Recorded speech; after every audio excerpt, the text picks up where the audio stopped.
Okay, good afternoon, everybody. Welcome to our PARC Seminar, and well done for making it into this heat, which is very reminiscent of some of the temperatures we get on the continent. But of course, here in the UK, everything has to come to a grinding halt when things get above 30 degrees. But anyway, so well done for coming along. Thank you, and welcome to everybody online. It's my enormous pleasure to welcome Professor June Ban to present our fifth PARC seminar today. June is Professor in Education and Director of the Centre for Education Rights, University of Johannesburg, and she is currently an Africa Oxford Fellow for 2025-26. She is author of the award-winning monograph, Ausi Told Me, by Herstoriography's Matter.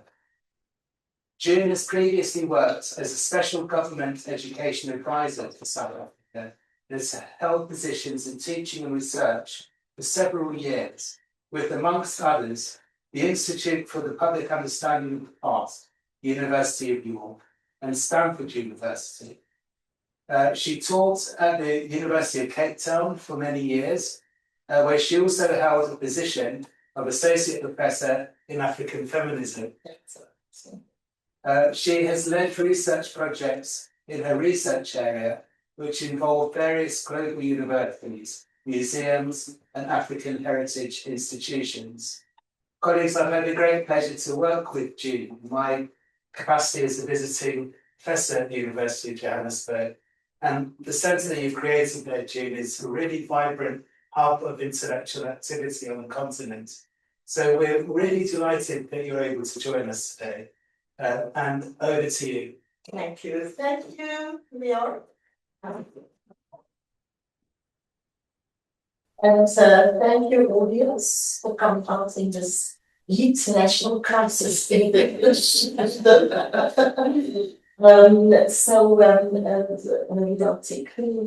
you so much. The Center of African Studies here at Bristol University, and Robert, thank you so much for all the administration, and everybody else who has got, thank you. So I'm going to read my paper and then we can open for discussion. So the paper is very much based on my research that I've been doing in South Africa in the past 5 years, and I continue to do. And so a global historiography and African perspective through the lens of plants. Now, the Hartmann colonial phenotype imposed by 19th century science is currently recognized to identify authentic South African women as opposed to women from Malawi, Nigeria, etc., the ones to be expelled in the current xenophobic scourge that is happening in South Africa. And Robert, you can just, Robert just like slide, he's showing the xenophobia. So we'll click the next one. Here you can see women are being attacked about food, and there's even mockery on social media saying, we can measure who is the authentic South African Black women. We just need to look at the accents. If it's closer to Sarah Blackburn, we belong. If it's far further away from Sarah Blackburn, you must go. Right? So it is true that like liberal historiography and archaeology have abandoned the long tradition of constructing knowledge about Africa's past based on phenotypes. It comes from colonial thinking and colonization of the mind have been recognized in xenophobic attacks currently, amongst many other things. We thankfully got rid of those colonial methodologies and their long, harmful legacies that they've persisted for centuries, which are used and recognized in genocides and xenophobia, turning away from the root causes of economic disparities and the global national and national capitalist perpetrators responsible for this destabilization of the continent. However, despite the departure from phenotype discourse to historical interpretation and current popular interpretation for xenophobic acts and anti-immigration actions as well, and tribalized historiography some decades ago, a methodological problem on the pre-colonial or long past exists across historical scholarship discourse on the Cape, in at least 4 identified areas. I just want to show my slide on the Cape area. So this is the area I come from, I grew up in. You may have been there, you may know it. So it's my area of research in Southern Africa, if you've been to Southern Africa. And it's the area of the plants. We have endemic plants of over 600 species. What's most known as the pharmacy of the world. But many students have used this the interpretation of this region to inculcate certain historical understandings, which are linkly assumed cartographical confines. So, for example, the indigenous people of the Cape or the ancient sign knowledge is linked to rock paintings of 10,000 of years old, as dated by archaeologists, and saying that these are dislocated people, racially classified and characterized as colored, for example, which is a different meaning in the UK context or the American context. And 2, the notion of assumed cultural and historical authenticity of Western people in the extinction. 3, the obviously archiving and studying relation with the colonial archives limited in its methodological incapacity to make a long past and knowable past, as opposed to decolonial methodologies involving plants, ritual fire, and ceremony data. And then 4th, the invisibilization of feminist historical knowledge of landscape and plants, but also structural Marxist historiographies, and even within intersectional, interdisciplinary issues of race, class, and gender. Of course, including Western feminist methodologies that focused on iconic apartheid biographies, such as the 1956 Parsons campaign, are focusing on women, and it's crucially important, but it's only biographical, and it remains limited in both knowledge production and methodology, and how we understand decolonial epistemologies. So it's basically by 2015, 2 decades after the first democratic elections in South Africa, the Rhodes School students were justifiably still disgruntled by the persistence that the whole systemic problem raised by indigenous knowledge scholar Catherine Hoffes in the first decade of our democracy, when she wrote about the conspiracy of silence in academic disciplines towards what is academic and alive in Africa. Just the next slide, please. Both, and the next one. So that's the region, and there's sort of plants. Yeah, so that's the Cape region. The next slide, please. Yeah, you can all hear. Both Adora Hoppers and the RMF students, for students, pierce to the heart of the distinct problem in colonized higher education, that is the exclusion and silencing of African and indigenous voices and knowledges in the knowledge production processes at universities. As the Adora Hoppers project, though indigenous people in the knowledges were thriving and existent, not extinct within colonial and Eurocentric epistemologies, well, African culture must be posited as devoid of epistemology. Close quote.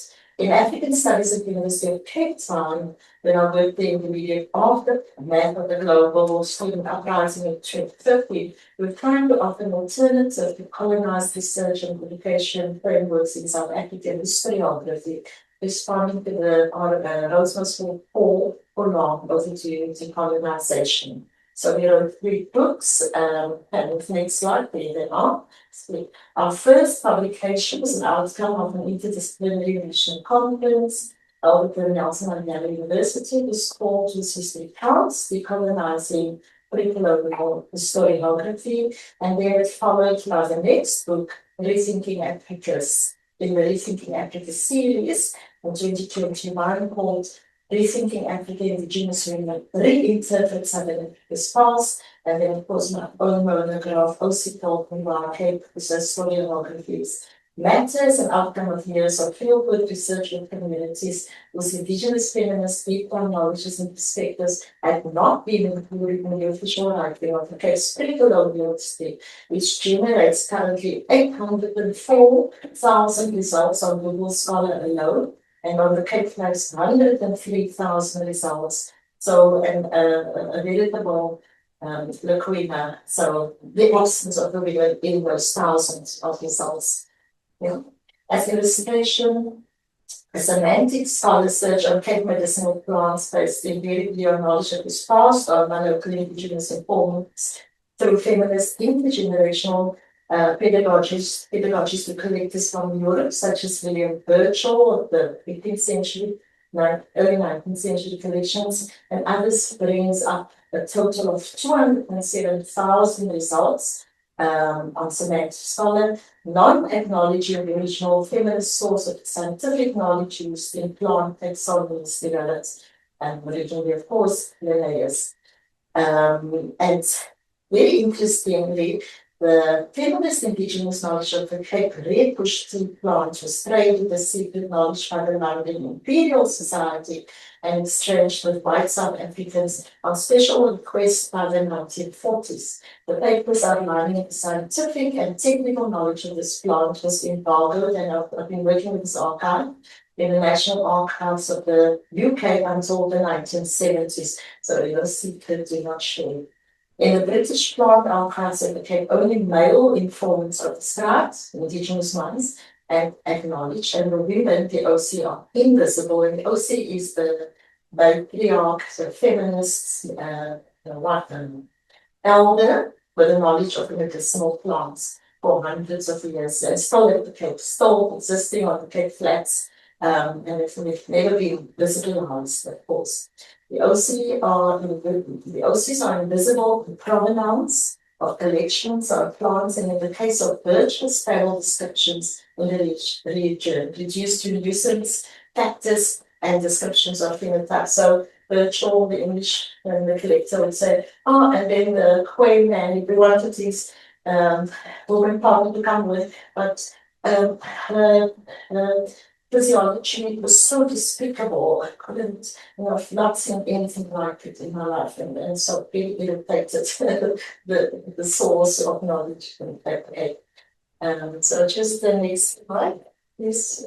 So that's to me, these AI generated two things about thought repeatedly, but my work is located in really understanding why we must change our methodologies, because really gender studies taking place is being what I call the seven concomitant erasures, and as illustrated, and you can't just deal with one aspect. It has to be, as illustrated in the diagram, it's all interrelated for cognitive justice, if I can use that term something.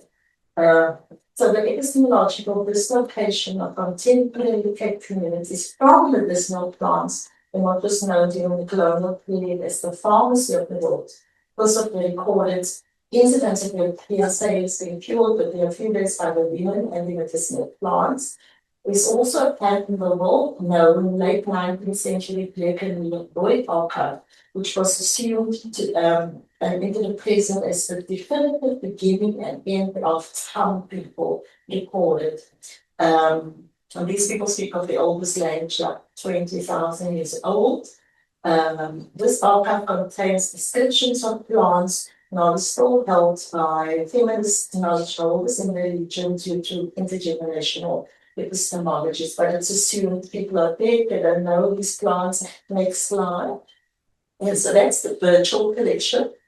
This is a representation of virtual collecting plants and how the women then get in the region get completely invisibilized and erased. Next one. And the global trade of the plants at the Cape, the Dutch East India Company, and these women are again completely erased. And today, as we know, the plants are valued in hundreds of billions in terms of pharmaceutical industry markets. And the women are excluded from economic beneficiation models, even though we include the way the model of the plant for beneficiation is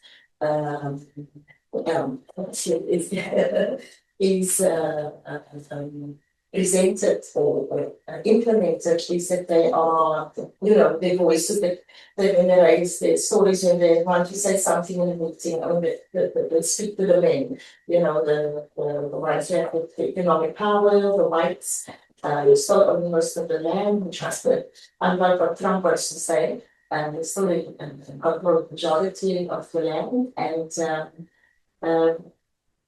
yes, they completely exclude economically. So then it's slightly, It's controlling the slide. Okay. I'll just keep it there. Yeah, so this one, this black and white archives, if you know about the black and white, there's linguists who at the end of 1800s into the early 1900s collected stories and languages from a dying race at the Cape. The San people, and these were the records of it, referring also to plants, that was a leaf and so on. But it was always these people are dead, they die and they're dead, they're extinct, but they live on in the Cape-Flats, they live on the region where I come from, and when I do my research. And so I've also come up with producing children's books to show that the technology of plants, it still lives on, it's not gone. So despite the indigenous languages being suppressed, spoken in secret, and hence gradually dismissed in the region, the cultural honor survived and mutated underground in various unrecognized forms to the Western gaze, including on the unassuming Cape Flats. So they said these people, are alive, dead or extinct, and if they need to be rescued, and if they're not rescued, then within engaging as Eurocentric scholars in a sort of paradoxical colonial, what I call it, a paradoxical colonial necrophiliac resurrection of the dying, because they are no longer alive unless resurrected by Eurocentric scholarship, Western scholarship, and yet there's only very simply deep time indigenous accounts of human existence and normal human material battles with the environment, including the interaction and relationship with plants, as rolled over for all humanity.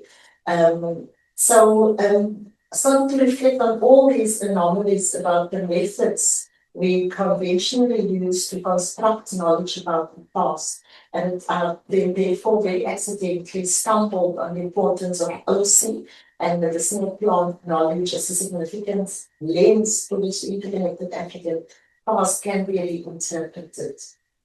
I arrived at the conclusion that since communities know only this plant through shared practicing rituals passed on through child period or childhood across Southern Africa, it might be true that there have been migrations across land and sea predating the mercantilist era of the 15th or 18th centuries on the assumed myths embedded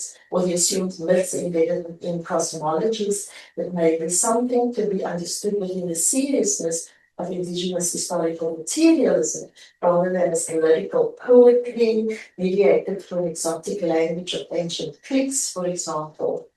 There's also further evidence of the relationship between plants and feminist veterinary practices and livestock management, and how such rituals of the Cape are historically shared with what is today Kenya, for example.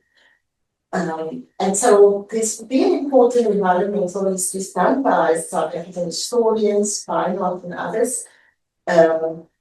Yet we also know that knowledge of plants was so important in terms of capital value and global trade that it could attract the death penalty, which was imposed for breaching plant and lab secrets. And this was what happened in Europe, of course, with the Dutch East India Company. For example, Fleschwitz called the sequence of plants in the colonies in the well-guarded book. So the issue of plant secrecy and economic power within colonial empires was such that botanical texts were not allowed to be published for decades. You probably know of the case of the botanist George Gronthes in the 600s, which were only published in the mid-1700s, long after his death. Indigenous people were astutely aware of colonial exploitation of their knowledge and health practices, and they started to keep these secrets, and you can trace it here from, you can trace it here from about the 1700s, when indigenous people started to hold onto the capabilities of this women onto their plant secret knowledge. And so this science archive should be recognized as a form of resilience against colonial exploitation of ancient knowledges. And my research formula of these plants were written down next slide.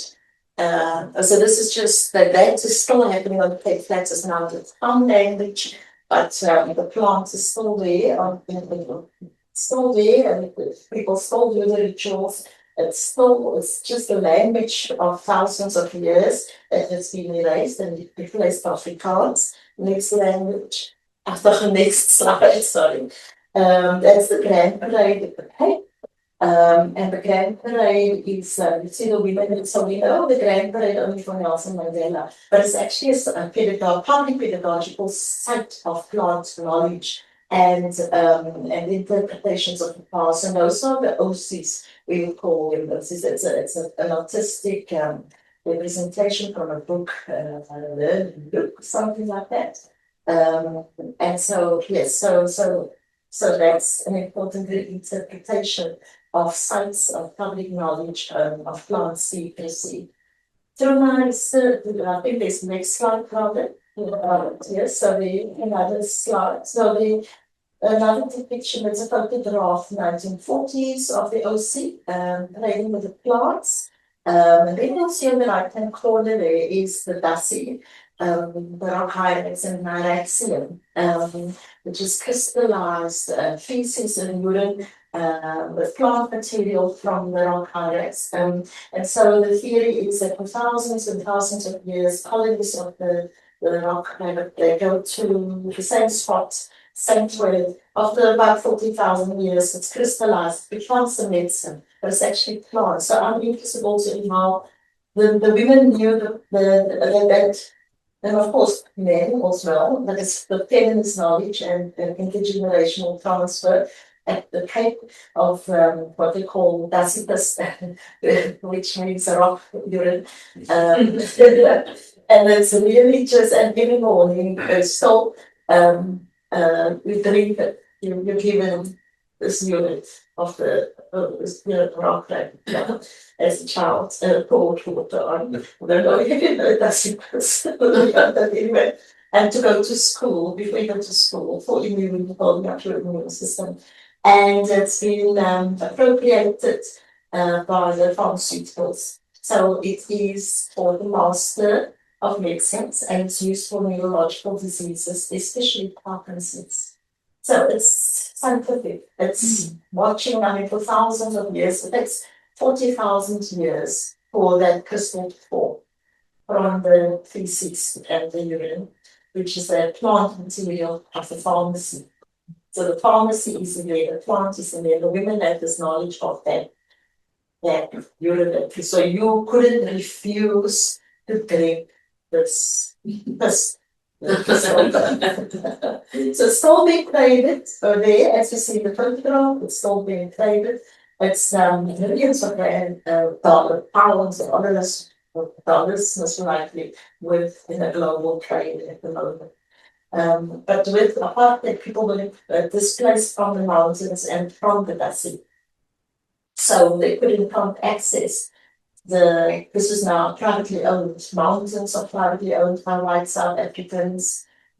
Coasts are privately owned. Sea is privately owned in many instances. So these plants, so I'm also interested to trace the feces in the urine as a traveling archive of knowledge. Yes, so through my research in this region, including with the Cape Flats people, and I'm one of them, what the people tell you, and we don't tell you, is that they know the regions and the soil levels of people. They have knowledge of the rising sea levels. They understand the changes in the cycles of the wind and the rain and so on. This OC knowledge includes felt pedagogies on conservation, understanding ecologies for each plant and the detailed anatomy of each plant, and how to use the plant without disturbing the roots or the soil or the ants or the snakes that come with that plant. Yeah.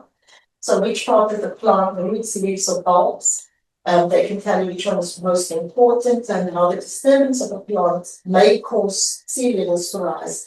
And they'll say, as was the case before in this region. So you taught this from small. So that indicates an ancient geological knowledge, including of mountains, soil quality, and altitudes. And then the secrets of protecting the plant against exploitation.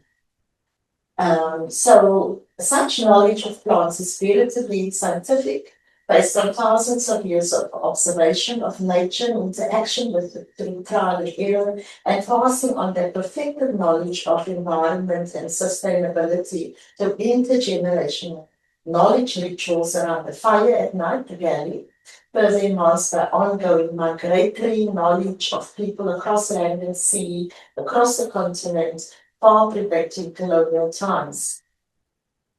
So some of the plants at the Capes today you find because of the global trade and colonialism and all sorts of migratory processes in the Himalayas. As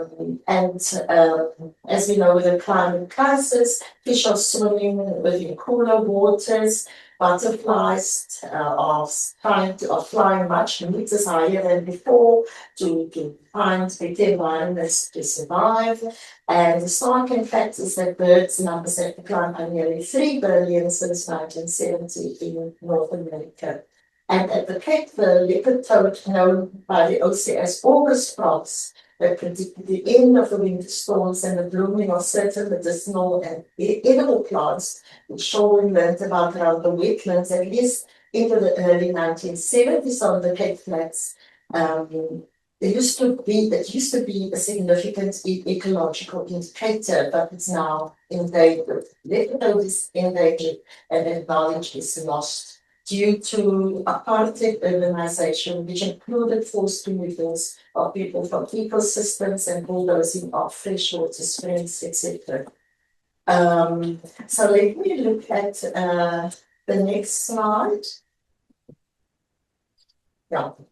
So that's, for example, that plant that you see there is the 8A bush, which is a much treasured plant which has not been exploited, thankfully. There are secrets that people hold on to, and which, of course, for ethical reasons, we don't share them. And at the bottom, this 6 people have been removed to a place called Lavender Hill, which is known as the place of the world's most dangerous gangsters. So people still in that sort of concentration camp situation, they still rely on that plant. If they can find that plant heals and it gives them hope. So it's still being planted around rocks and amongst bullets of the gangsters as a form of trying to have hope. And the OC is still there, even though OC is also now subjected to gender-based violence and rape on the Cape Flats. So that's very symbolic. The next slide, please. Yeah, so next slide, please. Next one. Okay, so I think, making the point that this knowledge should count. And the next slide, please. Okay, so just something with the Please, yeah. Okay. So next slide, please. Yeah, okay. So this is a familiar plant you may know. It's growing all over England, especially on the coast. You may walk over it. You may think the flower is very beautiful. We call it the dalcum. It's the wild fig, Carbo Brutus Pedulus, if my Latin pronunciation is correct. This plant has spread all over the world. Now, this plant was the colonial, the collectors, and especially during the industrialization of Britain. The plant and of the Cape in South Africa, they used this fig to bind the soil so that railways would be constructed and urbanization can occur, and also in the colonies. So, but this plant, which is a food, it's a medicine, and it's also, they use it as an engineer, a soil engineer for the development of industrialization, global capitalism, transport systems, etc. And very few people know this in the UK. So that's the yellow areas, that's where this plant has spread from the Cape. It's a very important Ausi plant. During the 4 or 5 days, when you're a baby, you introduce the plants without knowing, with oral medications. And then later, you learn about the plants in the veldwalks, and it also takes you to eat the food, to eat the food. And that is also ceremonial, it's sacred. It's sacred, it's all along the railway tracks. You can find it here in the UK. I've seen, find it on the coast. Doesn't grow fruit here because it's too cold here. So it needs this kind of heat for much longer than what we have. You know, drives in this heat and then go out and go get this plant. Like today would be a sour fig day, and an Ausi day for sour figs. And when you make a grave, it's a grave marker. It's a sacred plant. The problem is this plant in California, that's where you find it. It's overgrown California. It's colonized California. It's colonized the UK and causes erosion. So the paradox of colonialism and empire and botany is that for a short term it produces the results that the one could create, but then in the long term it destroys the earth. It destroys the ecosystems. So you'll see there's infancy. In England there are groups of people and trucks trying to remove alcohol because it's blood, because it's causing havoc in England. Yeah. So this is how it has great impact on the history of empire and globally.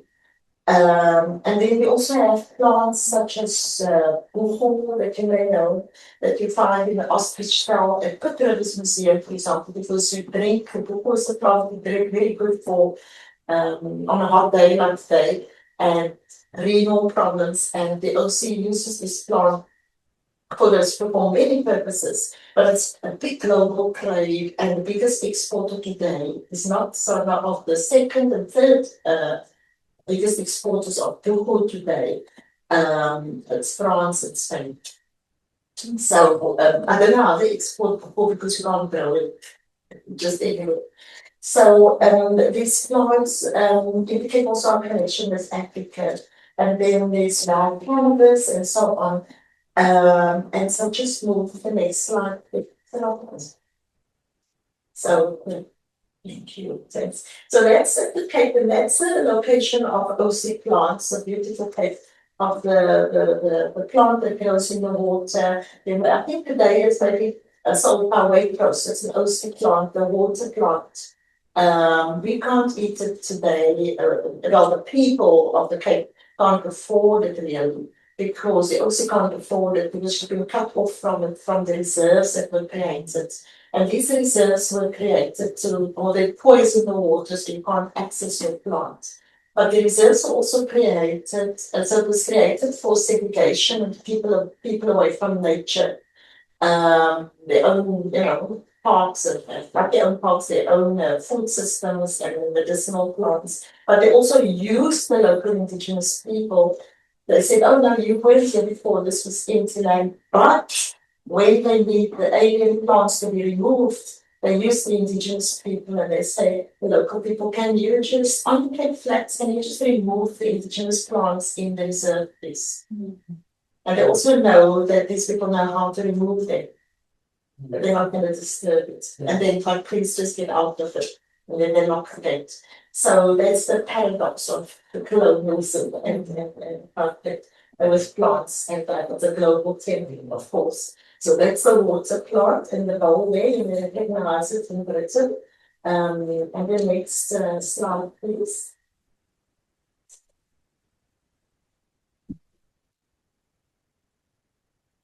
Yeah, that's Goldacha. It's also in the States, it's all over. This is also a sacred plant for shamanic practices and for practicing dreams and ritual. But interestingly, this plant has mutated into being used by Native Americans and people for similar purposes in the same way in which the plant, the Williawatri from Australia, is used at the Cape for similar kinds of indigenous practices to do with the seeds of that tree. So it's also very interesting how these are shared beyond the colonial Columbus moment. The next slide, please. Okay, so we hold that one there, and I'm going to finish now. Places of knowledge production and empire in the metaphorical curation of Aussie plants is quite striking. I had a surprise at Gracenos College at Oxford when I went for a walk to see the colleges. And I came across a plant so I was just walking and then I passed the garden and there was in Latin called Melanchius major, a highly toxic plant that you introduced to from childhood, babyhood, from the Cape, growing at Gracenos College, but only knowledge of the anatomy of this plant and how to use it safely is very little known, of course, or very little known. This plant has spread to the Himalayas, Spain, and Bolivia, and of course, in Britain, as the collectors of Cape plants and Kew gardens, they're the ones wanted to have the plant and the people. There was a plan to put also the Cape people in the greenhouses on display with a plant, and then create a microclimate in the greenhouse to go with the plant. Thankfully, that didn't succeed. On that note of the OC sacred ceremonial plant at Gracenos College, I want to return to the current scourge of anti-immigration the world over, and particularly xenophobia in South Africa, whichever the debates may be about its cause, terminology, etc. May be helpful to ponder on the relevance of plant historiographies intangibly and tangibly illustrating our feminist, epistemological, global interconnectedness and relationalities as nation-state ties, as foreign and diverse yet interconnected landscapes, and in plant topographies and durations. Seeds, plants, and trees have no political migratory boundaries or nation-state frontiers, as shown by the Khoe Ausi colonizer soil engineer, the Dalcom, baptized in European taxonomies as carbonaceous areas, simply known to us as the sour tree. Whilst the perpetrators of global capitalism divide workers, women, youth, and indigenous people globally, seeds, plants, and trees connect us ecologically across nation-state frontiers, the continent, and across oceans, and with one another within an interconnected ecology crucial for climate change resilience. So I don't know if this is what you expect me to say, but that's what I have to say. Brilliant.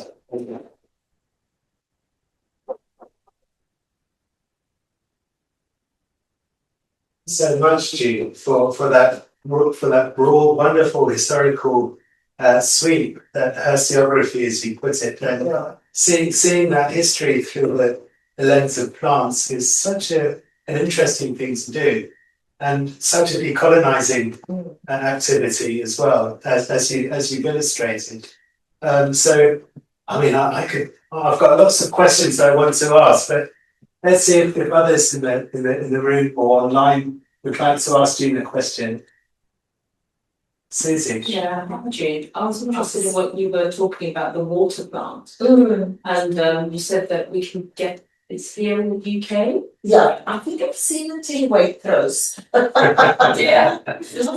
I've seen a red bush tea with a British flag in a box with a British flag at Sainsbury's. And Tesco's. Yes. What is the water plant? What's the special significance of the water plant? The water plant, food sovereignty.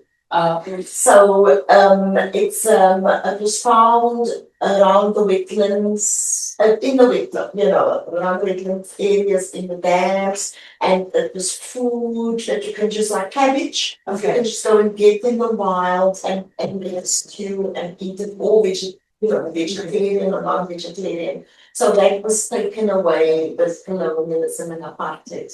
They removed people from the ecosystems. Okay. Yeah. All right. Thank you. Yeah, I thought you did say it was available in Waitrose, but I thought that's it. You can Google. I think BBC Africa had a program on this wonderful plant from the Cape that you can eat. This edible plant. In fact, those images, those are BBC images. So Wonderful. Wonderful. Oh, wow. It's an extra reason to shop in Waitrose if we didn't have one already. Okay. Any further questions or comments that people would like to ask? Perhaps whilst others are formulating their questions, I'd like to ask you a little bit, if you don't mind, if you don't mind, June, locating your own history, because because I should have done that. you grew up in that area, and did you learn all this stuff when you were growing up? Yes, thank you for that question. So yes, I've spoke actually about how much of a also told me. So I was born in the Cape, in a hospital in the Cape Slave Quarter, but Wilka, which is, where the three slaves, they lived there, the little cauliflowers and some of the iconic pictures of Cape Town. St. Martin's Hospital. I was born there, but I come from the Aussies. I come from this women. My mother was an Aussie. I was an Indian by Aussies. I always grew up, many people on the Cape Flats, I think most people on the Cape Flats, they have an Aussie. That's a very familiar term. But there's also the assumption after, Aussies and so the children knows a hell of a lot. But Aussie works in kitchens of white homes. Yeah. So my mother was a domestic worker from the age of 11. She taught herself to read and write. She spent one day in school, and that day the teacher was really irritated by her indigenous knowledge, and she spoke the tricks and secrets and stuff like that, or maybe perhaps mentioned it. But then he took her up and we sort of did the mock hanging from a tree, and he got the children to come and watch. And then it was just mock. It was like mocking, And then she fled and ran into the felt and never returned to Western school. That was Glory Place School. It was called around the wetlands. Okay. And then she had this knowledge. She was a reader with this knowledge, and she was also, she had two marks on her arm and on the fire that she got out the fire as part of initiation and protection of that knowledge. And so she comes from that long line of sound knowledge carried on. And so we were not only just forcibly removed from Simonstown, from the coastal area, but they had a lot of knowledge of the landscape and plants. And so my mother then reared us within that tradition and the Aussies, in many regions, in the Cape region, it was a shared kind of pedagogy by Aussies that you take your children, especially on a Sunday, into the veld and you teach them how to plant. So I was taught from small, this is an edible plant, this is an inedible plant. This is how you look out the scenery, the time, in non-Western ways. This is how you do, this plant has these properties. This plant is used over 7 days. That plant is used over 8 days. That plant is antiviral. That one is antibacterial, antiseptic. Don't use that one for that. Don't use that one for that. Be careful with that one when you're pregnant. So, and that is how you orient. And then that's how I was, and when you become a mother, when you're pregnant, you're taught again those practices of the herbs and for the baby, and you taught the massage and the plants and which massage goes with which plant, the pediatric massage, and how to do pediatric massage, from the crown and the central nervous system, and which plant would be used for when the child is eczema, and the sacred plant that will be used for colds and so on, and also for dreams and visions and to calm you down. So there's also a neurological knowledge, a knowledge of neurology, a knowledge of the abdomen, the abdominal nerve, and so and to find the same knowledge amongst women in India. So I grew up with that knowledge. So it's all that I knew. Yeah. And then I was surprised to find out when I worked with the communities that they all had this knowledge, and it was so widely spread, and the rituals, and right into the Mossel Bay area, which is about 600 kilometers from Cape Town to the east, and then also in the Cederberg, high up in the mountains.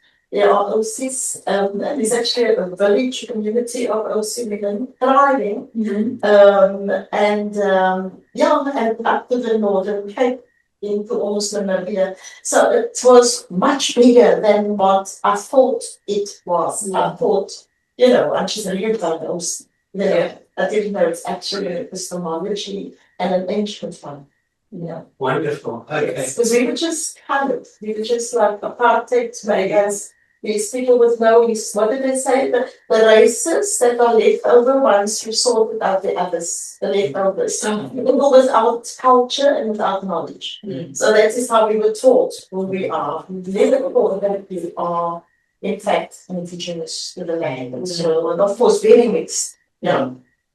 And I doubt you saw much of this knowledge in the school when you went. Yes, I was a school teacher, and I also, as in the school, this knowledge was forbidden. So where corporal punishment was on a daily basis, and you had to learn problems like as drunk as a colored teacher, and disown your heritage. And the teacher had to learn to teach this and drive these problems in with a cane through violence and everyday violence to learn about other plants and not your own plants, not about these indigenous plants, but other plants, roses and things from Europe. And then you were taught conservation, what is nature, as if you don't come from a very strong tradition of knowing nature and scientific knowledge on nature. So our textbooks were very much about the savage, that we come from savages, and that we know nothing. I think it's a global template, with indigenous communities. And then of course we were learning in Afrikaans, which came from a Creole that came. So it's a lot of myths around Afrikaans also, because there's a lot of OC colonial power, actually. But it was appropriated as a language of oppression, and of course mixed with many languages, including from Europe and Africa and the East. So we were represented, and the knowledge was represented as savage and inferior.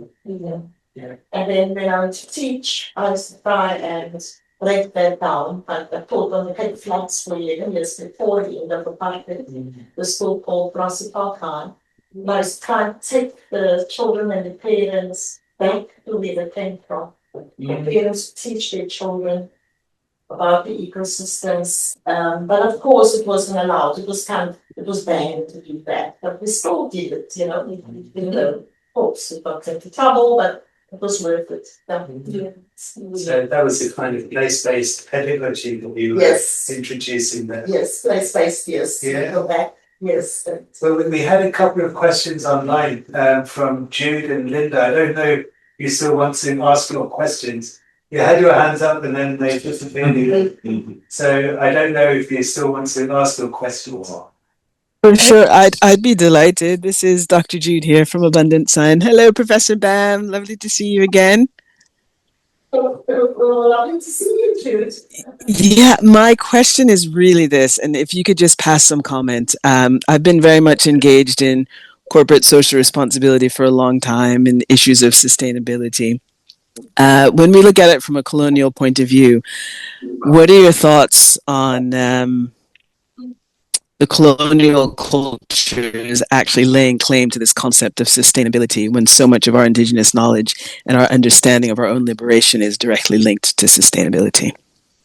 Yeah, but as I said, the paradox of colonialism, where there's this one story of the 1700s, yes, sort of early 1800s, where the clever European French traveler Lebanon becomes to the Cape, is pardoned, he would have been executed, during French Revolution, but anyway, that's his way.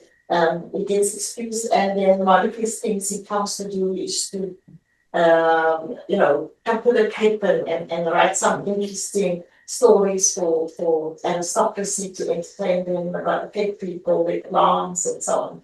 And he encounters he's very rational, very liberal for his time, and he encounters this square woman who then watches him, and she observes how he kills a bird at the Cape and then stuffs it and then just to put it on display again. So she said to him, why do you kill a bird? Just to stuff it again and put it as if it's alive on display again.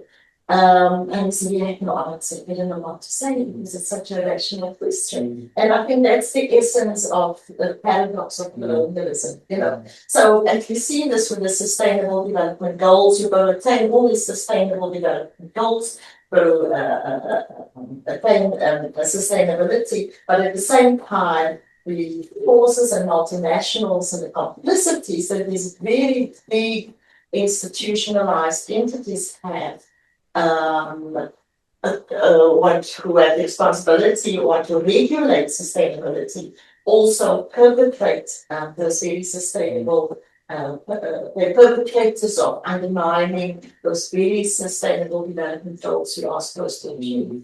So I think what you need to do is probably there has to be a kind of responsibility to ensure that these sustainable developments are attained through co-design processes rather than with communities, and making their knowledge count, their knowledge on not just tick boxing and listening to people, but giving that knowledge material and capital value.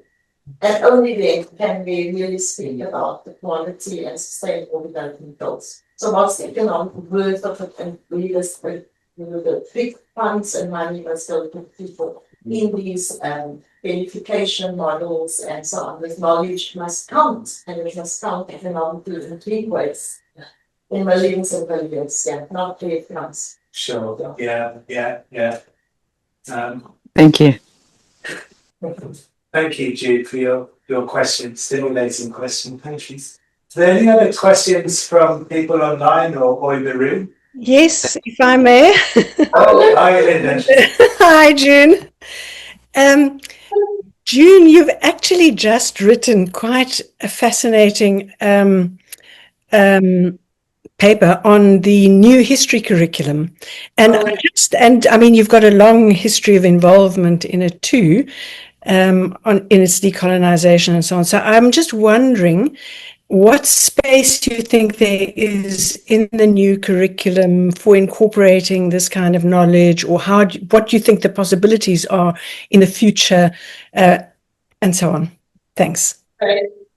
Question, and years ago when we worked, one of the things that we wanted to bring in was epistemology. Mm-hmm.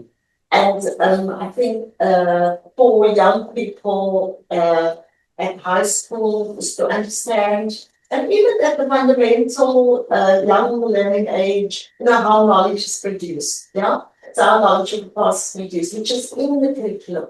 And going into really understanding the epistemology before they even get to university, I think it's absolutely crucial and debates around epistemology. But for the history curriculum, what that would mean is a different understanding of sources. Mm-hmm. So sources not just as, you go to the colonial archive or oral history and that is equivalent, just even the museum collections, but also plants as data source and fire as data source, like the Galley, where these stories are told and the knowledge is produced on the Cape Flats, for example, and shared. So, and of course, language as source. So this it's an exciting opportunity to do that in South Africa.